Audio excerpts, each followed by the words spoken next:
All right. So the last concept we have in this chapter is the concept of efficiency, which is tightly related to second law of thermodynamics.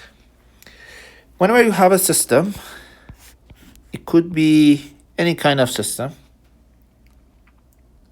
mechanical, electrical, electromechanical, hydraulic, you name it, thermal, anything.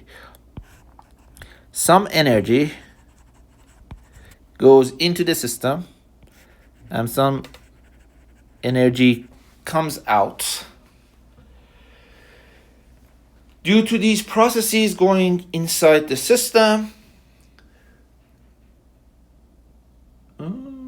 is energy a good word? Not really, actually. Let's change energy, some power. Yeah, no, it's the same. No, let's keep it as energy. And you have some loss of energy. These two are useful. Usually the loss is not great. And because of thermodynamics, we know, at least when we change from one domain to another, or in any physical system in practice, we always have this loss. So the output energy is always going to be smaller than the input energy. We can define, in this case, efficiency. Often it is shown with eta. That's not a cute eta. Yeah. And that is the output of the system to input, however much you get out, divided by however much you put in. You can do it in different ways. You can calculate the powers of input and output. You can also work with work.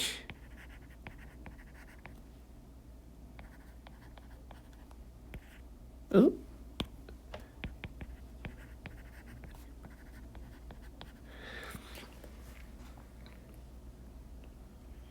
And always these are less than 1. So you always get less out than what you put in. And it's a useful concept because usually these efficiencies are, at least for our electromechanical domains that I'm interested in, the efficiencies are pre-calculated through testing of the device. You know what the efficiency would be. For instance, for electric motors,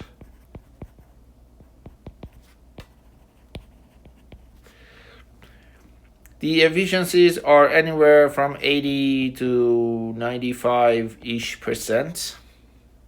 Electric motors are very efficient. If you compare it to engines like car engine, a petroleum, a gas engine has efficiency. Come on. Car, petroleum, what did I write? Petroleum engine is, I think, roughly 30-40% petrol. Yeah, engine. I think 30. Let's make a rough guess. 30 to 40%. A diesel engine is higher. I think 40 to 50. Diesel. How do you write diesel? Diesel engine, I think 40 to 50%. Don't quote me on these numbers, but diesel engine has a slightly higher efficiency. I think a gas turbine has a slightly higher think around 60%. But again, don't quote me on this. I'm making a wild guess. I do not know efficiency of hydraulic or pneumatic actuators. They must be rather high. My guess is they must be in the order of 80-90%. But anyways, always when you have an actuator, or it doesn't even have to be an actuator, a system like a gearbox also that is purely mechanical, the input is always going to be bigger than what you get out of it. All right, that is efficiency. And with this, I think we can safely conclude this chapter. We'll see a lot more examples and discussions in class. So I'll see you in the next chapter.